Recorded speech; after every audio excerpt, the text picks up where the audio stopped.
we have a moment when Wrecking Ball plays by Miley Cyrus. Once in each half, we have 2 balls on the pitch. So it's still football, but it's a bit more entertaining for the crowd. I can break the news with one of the brand new rules this year. Can I commend you on your format?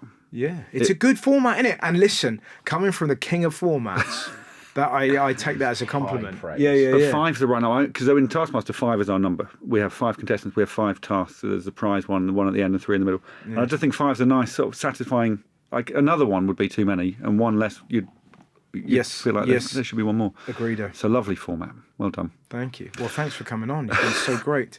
But my final it feels like it's going to be Chesham United. It is. It's the Chesham United mascot, which was invented last year for the charity match by Sam Campbell, who I think I would bring him in as one of the brilliant things if you could bring people. He sort of got in touch and said, I'd love to, I can't play football, but I'd love to contribute the mascot for this charity game. So every year I put on this charity match. I've only done it twice this year, May the 10th, the next one. It may have already happened when this goes out, hopefully not. And Russell, you're hopefully playing. And it's a lot of fun. I am playing. I was supposed to play last year, but my son arrived. He did. He turned up. Yeah. So it's a normal football match, but there are some Taskmaster elements in that. We have a moment when Wrecking Ball plays by Miley Cyrus. Once in each half, we have 2 balls on the pitch. So it's still football, but it's a bit more entertaining for the crowd. So, and Can one player have both the balls? Yeah, that didn't happen actually. Well, this year, so I'll tell you, I can break the news with one of the brand new rules this year. Yeah. If any player steps into the D, that's a penalty.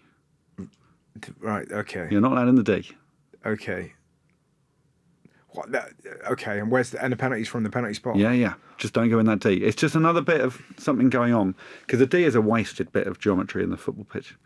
So, the thing is though, Alex, what if somebody sort of like, I think of that pass that Rooney plays to Van Persie when he kind of crosses it, and then Van Persie watches it run, Russell. come out. Well, that's it. But if a volley sits up and there's an opportunity for you, straight pen. Yeah, but what? Okay, fair enough. Also, we did. If the goal is a volley, if someone scores a volley within the D, is that allowed? Because it's no. But it would be such a good goal. Yeah, that will make it even more entertaining to have that robbed off you. Excellent. Fair enough. The best rule last year is if you score, you can convert it to 2 goals, like in rugby with a crossbar challenge, and that is a really good rule for football. Yes, because it's hard. Did you do the crossbar challenge from the halfway line? From the edge of the box. Oh, okay, fine. In real football, I do it from the halfway line. Yeah. But our level, edge of the box, only one person did it. Maisie Adams did it. Oh, yeah, nice. And it was such a moment. And that pulled level with that. But I really think, we just want to see goals if it's a charity match. Who's the most naturally talented comedian footballer you've had at one of your games? Oh, good. So we can exclude Russell, because there are good people out there. Of course. Russell, Noel Fielding, I've seen play football. Noel's decent. I tell you, Chris Martin is a very good footballer. Andrew Bird's a beautiful footballer. What? Tim Key's annoying. Yeah, he is. Yeah, Tim Key. Really do you know who's a great footballer? Joe Wilkinson. Yeah, he's playing this year. All these people, actually, Joe and Tim are playing this year. Matthew Bainton was good.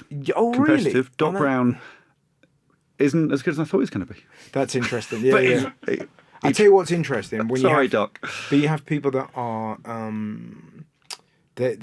like they take it a wee bit too seriously, and it's that thing of like you have to know sort of slackers rules. Yeah, you know what I mean. It's sort of that thing of like it's when somebody like puts in like a big tackle, and you're like, no. That hasn't happened yet. This is pretty much an antidote to Soccer Aid, and there aren't any big tackles. We've all got things to do the next day. There's fascinating stories about Soccer Aid. It's like the reason why Lee Mack quit.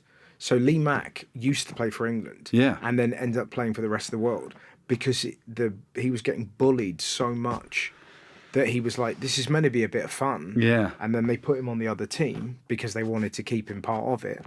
And now he's become a goal-scoring hero. So no one has left Chicken City to join Egg United yet. Well, this is a big question I wanted to ask you, because I was talking to our mutual friend John Robbins. Yes. And I said, I'm playing in that game. And he was like, we're not on the same team. And I was like, how do you know? I don't know what team I'm on. Last year you were down to be on my team, and he thwarted me, which is... You might have to Google which team I'm in, which is bad. I'm pretty sure I was in Chicken City. Right. And I think he's in Egg United. Right. So, and he plays in goal. He plays in goal, and he's pretty good. Yeah, he's great. He will tell you that. And again, looks like a lot of like Joe Wilkinson looks like a 70s footballer. Yeah. John Robbins looks like a 70s footballer. I imagine he wears a cap. He did wear a cap, but also we had a rule where for every corner the goalkeepers have to go up. Oof. He hated that rule. Yeah. Because it's a long way. I'm an egg, am I? Oh, that means you were an egg as well. I mean, I'm going to get a lot of stick for not remembering that, but I'm an egg. There's a lot going on. Yeah, but it might, because you haven't played before, it might be just balancing it up. I do try to make it even teams. Yeah, I'm happy, yeah. Yeah. As long as I'm shot out of the cannon when I arrive, I've got no problem. You know, the trickiest thing is we have about 16, 17 players on each side. What, at the same time? No. So Oh, five or six subs, because it's 90 minutes. Yeah. But people are always itching to get back on. Yeah. Just the dream is to have 4 subs, I think, because then that's enough to have a rest and everyone gets to go. And there probably will be that because people will drop out, you know. But, Who are the 2 managers for this?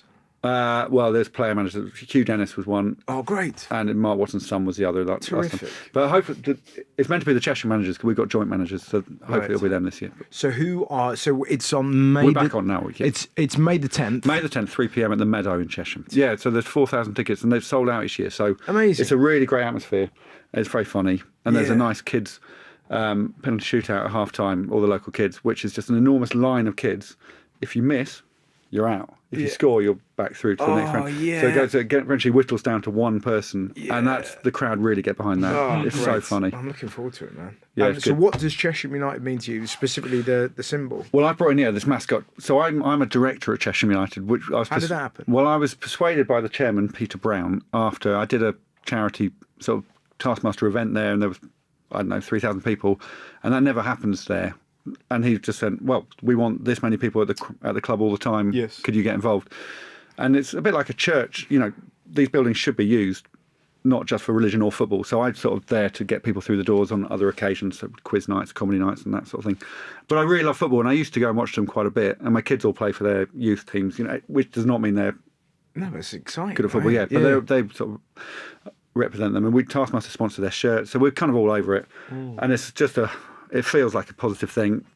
We got promoted last year, which was brilliant. We had a couple of cup runs, and being a member of the board means I go to a board meeting once a month. I've never done that in my life. About like signings and stuff like that. Yeah, and about the urns not working in the tea bar, and about how much we pay people, about whether to install an ice bath, which we did. And yeah! Does that mean you get to use it?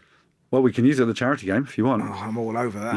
Yeah. There are As 2. a director, could you go and use it? I think I probably could. Yeah. You I'm got to not choose sure- your moment. Yeah. You can't just wonder it. The manager's giving like this really tense chat, and you just hear you go, it's cold, isn't it? It is cold. It is. It is cold. Anyway, what are you saying? We go 4-4-2. So I really don't mess at all. So you can get involved as a director. Yeah. You can get more involved. And at Chesham, the players are contracted to go to the bar for an hour until 6 o'clock on Saturdays after the game, To mingle. And so kids can go up and chat to them. And so they're in there. That's difficult. So they had a tough game on Saturday. They lost 4-1 to Truro, and I was in the bar afterwards, and I didn't want to go up to these because this is their life. So but I'm still in awe of any footballer, especially the Chesham lot. So I wanted to go up to Lewis Rolfe and say, "Bad luck, mate." Speak in a slightly different way. Yeah, it's funny that, isn't it? I know alone. exactly what you mean, yeah. As soon as someone comes around to fix something at my house, all right, mate? Yeah. Suddenly I'm like swearing. Fucking. Like, I turn into a Streets album. Yeah. Do you know what I mean? Like, it's so weird. So did you go up to Lewis No, Rolfe? I didn't. I caught the manager's eye. No, actually, I did speak to Muzzer, and I said, "Bad luck," and that's all. And he said, "Yeah." He didn't want to talk to me. Yeah. Which is That's fair difficult, though, isn't it? That Mickey Flanagan coined the phrase beautifully. He used to say, like, if you were at the Glee or like Jongleurs or whatnot, he goes, such and such has gone vicering. So he would call it vicering, when you sort of go to the bar after a good gig. Yeah. Anybody, Oh, that is great. which gives me the ick. Anyone, but anyone can go to the bar after a good gig. But vickering after a death is difficult. Or a 4-1 defeat. Yeah, That's what I mean. Vickering's a lovely phrase. It's lovely, isn't it? But it's that idea of having to go to the bar and contractually be there for an hour. Yeah, man, it's tough, eh? But also kind of a great thing. It is for great. those moments when you're winning, and then you go, "Oh, I think you're great. Can you sign my shirt?" Of course, They I can, get man. all the autographs, and kids go up to them and they're approachable. And you want some. My kids now they're Liverpool fans, but they're also Chesham fans. And I've heard them say, when they meet a family friend, they say, "Who do you support?" And they say Chesham first. And I think that's great because they don't have any allegiance to Liverpool except that I'm a Liverpool fan, and I don't have any allegiance except that they were great in 1985. Yeah. Funny, eh? And they do have an area where they sit. It's not like they're one on each table. What is your favourite Chesham moment? So I went to see them. I'm going to have to. This is to my shame. They beat Bristol Rovers in the FA Cup in round 3 in 2009, but it might have been Bristol City. I can't remember which one. If it's City, that's even more incredible. But even if it's Rovers, that's still... Oh, you know what? I think it was City. Barry Hales was playing for us at the time, who used to play for Bristol Rovers, I think. But we missed a penalty. It's round 3, which we very rarely get to. They missed a penalty, and then they scored.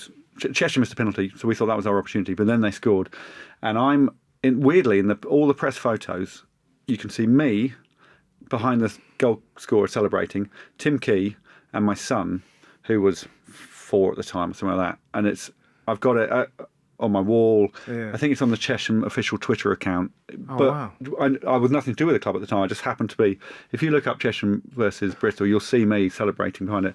And it was it was an away match, and then we went to Bradford and narrowly lost 4-0. But that's it. That's mad. So I didn't know what league you were in 2009. But yeah, that is... So they won the Giant Killers of the Year award and went to Wembley during the FA Cup final, and they get some medals on the pitch at half time. And that was like, we've won the FA Cup. It's crazy. Yeah. But to get to the 4th round of the FA Cup, when they call it the FA Cup proper. Yeah. Do you know what I mean? It's like, now but it's now the as a 3rd round proper. Yeah, as a director, I now know what that means financially. It's huge. Of course. Yeah. And that's why it's a slight frustration that they've got rid of replays because you kind of go, come on. Like, if you're still having 2 legs for the Carabao Cup, you can have replays for the 3rd round, for God's sake. Yeah, I had to do quite a lot of interviews about that, and for the first time I felt like I knew what I was talking about. That, it's a real shame. But it also feels like those clubs need the money the most versus that kind of double game for the Carabao Cup. It's a waste, eh? Yeah, and if we're getting rid of... I mean, we don't want to do a football podcast, but if you're getting rid of replays, get rid of extra time as well. Absolutely. Just go straight to pens. We all love pens. No one likes extra time. Yep, agreedo. And it helps the players. Great. The Chesham mascot, I just have to say what it is because that was my final brilliant thing. It's a pig, it's enormous, and it's got a chess piece on its head. And it was designed by the people who did Don't Hug Me, I'm Scared. We're friends of... It's a Channel 4 programme, and they're friends of Sam's. And it's cost me a lot of money. These bills kept coming in from Sam, so we just need a little bit more. But it's weatherproof, and it's now the official Chesham mascot, and it's chased around by a butcher. And the legend is that the chess piece on the top is the final of the Chesham pigs, and the chess piece is the most delicious bit of the pig. And if you can slice that off, it'll be the best thing you've ever eaten. But you'll see it on May the 10th. Am I the first person to mention that it looks... it does look like a chess piece, but it is also pink, like the pig. Yeah. And it looks phallic, doesn't it? I'm the first person. I don't know what you're talking about. Okay, fine. Okay, well, suddenly now everyone who's at the game is going to look at that and sort of think, is it phallic? I should say it's called Chesham because of Chesham, the River Chess and the ham. Yeah, I saw that. I saw just that. in case. He made it dickish. Wait till you see it. What's the origin of the name Chesham, the place? Well, actually, the locals call it Chesham like that, but there's a River Chess that runs through it, and ham just means a settlement around the River Chess. But our logo is the chess board on the football shirt. The thing is, it's been such a great chat. It's been really good fun. God, it feels like it's come to a damp end, doesn't it? Like that of like, why is Chesham called Chesham? And he gave a lovely answer. And now we're in this kind of mess. Yeah, I mean, I could tell you they used to have watercress in the river. Does that help? And we're out.